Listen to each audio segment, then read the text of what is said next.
So Wahy, as we said in the last episode, was something that was imbued for Muhammad according to chapter 13, verse 30, chapter 34, verse 50, and chapter 6, verse 19 of the Qur'an, this book here. And it seems to only give him authority, and it seems to also give him authority to be a warner. So how exactly did he receive this wahy? Did he receive this inspiration? The Quran in chapter 42 verse 51 says it either came through dreams, or it became behind a veil, or it came through an angelic form. Now, to understand how this happens, you can't really go to the Quran, because that's all you're going to get. Chapter 42, chapter 13, chapter 34, and chapter 6. You need to go elsewhere, and you need to go to other writers. You need to go to Hadith in Tafsir and Sira writers. You need to go to people like Ishaq and Ibn Hisham, who are the ones that compile the Sira. You need to go also to Athir, and also you need to go to the Turkish writer Ali Halabi. And they actually unpack what exactly happened when Muhammad was receiving Wahy. And it's pretty bizarre when you look and see what they say. It's too much material to do in just a small video. But what we do know, that there were 7 forms of Wahy, 7 different ways that Wahy happened for Muhammad. First and foremost, Wahy came about sometimes when Wahy came to Muhammad, he heard the sound of bells, or he heard the sound of bees. Many times when he received Wahy, he sweated profusely. At times he shivered and he swooned. Sometimes he roared like a camel, according to those who heard him. We know from these writers that he foamed at the mouth often when he was receiving Wahy, when he was receiving inspiration. Sometimes he looked like he was intoxicated, and that he would get tremendous headaches. Now, when you stop and look about all this foaming and swooning and roaring like the camel, I guess you would get headaches from all this. But that's the first form of Wahy that we know from what these writers say. A second form of Wahy, it would be in dreams. And perhaps this is what the Quran is referring to when it says behind a veil. We don't know, but he did get dreams. Thirdly, he would get visions while he was awake. The dreams were while he was sleeping, but then he would get visions while he was awake. That's the third form of Wahy that he would get. Fourthly, he would then also get a Wahy inspiration from angels. Now, some of them were in the form of a young man who would come to him. And then fifthly, you would also get a Wahy inspiration from other angels that were in angelic form. So those are 5 ways that he would get Wahy, he would get inspired.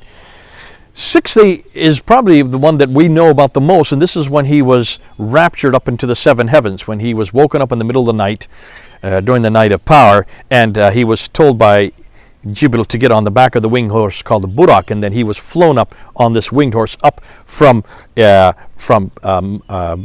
where he lived, up to Jerusalem, and there where supposedly the Dome of the Rock sits today, he then went up to the 7 heavens, and up at the 7th heaven he had this miraculous meeting with Allah himself. Came back to the 5th heavens and met Moses, and then he bounced back and forth between the 7th and the 5th heaven, getting the 50 prayers that Allah had imposed on him. He brought it down from 50 down all the way down to 5, and Moses says then go on back down to Jerusalem, which he does, and gets on the winged horse and flies on back to Mecca.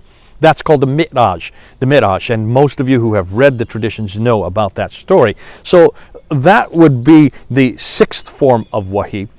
And then the 7th form of Wahy, according to these traditions, came from behind the veil, though it doesn't say what that means. Does that mean that there was a veil, then maybe God was behind it? If that were so, then that's impossible, because God can't come to earth. So somehow he got this revelation from behind the veil. Those are the 7 areas according to the Quran that Muhammad received this Wahy. Now, what's fascinating is when you look at, especially the first form, when you look at all the ramifications that would happen to him. Intoxicated, he would foam at the mouth, he would hear the sound of bees, the bells ringing, he would roar like a camel, get enormous headaches, drop to the ground. When you hear all this, it sounds very much like someone who is either drunk, or someone who is epileptic, who is having a fit, or is in a trance. Doesn't it sound like that to you? It does to me. Tell me what you think. But what's fascinating is when you go back and when you look at some of the great men of history, when you look at some of the great men, in fact, if you look at Julius Caesar, if you look at Napoleon Bonaparte or the Emperor Peter the Great out of Russia, when you look at their stories, you will see that they also manifested many of these same type of traits. Many of these same things happened to them whenever they received what they thought were great edicts for doing what they did. And it's fascinating that historically there seems to be a trend here. We do know that according to historians that the what we call the griots today, the storytellers, kahins is what they were known back, is the Arabic name that was known back for them earlier. These kahins would manifest these kind of things whenever they were going to trances, and they would manifest these kind of things whenever they were talking about the future or about someone's history, or they would be doing storytellings. And so could it be that these manifestations are only there to create a semblance of a kahin for people who are listening to them? We don't know. I'm not an expert in any of this area. We only put it out there because it seems a little bit troubling to me. If this is how Muhammad received these revelations, if this is what the Muslim traditions are telling us, I'm not making this up. This is not coming from me.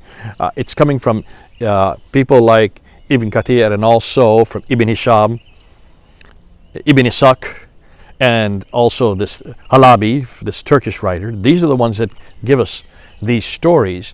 If that is the case, then I would be troubled as to whether or not this is an inspired piece of work. Now, I leave that with you because I don't believe any of this anyways. I don't believe much of this came from one man named Muhammad. You know that from my historical critiques that I've done elsewhere, and we will go to after all these. But just looking at the Quran internally and asking what revelation is like and what the Quran says and what these traditions say about this man who received this revelation, I would have questions, and so should you have questions, concerning whether or not this is a legitimate form of revelation and this is a legitimate form of inspiration. I don't see Jesus manifesting any of these kind of manifestations. I don't see him at all being intoxicated or roaring like a camel or hearing bells or bees or foaming at the mouth when he spoke.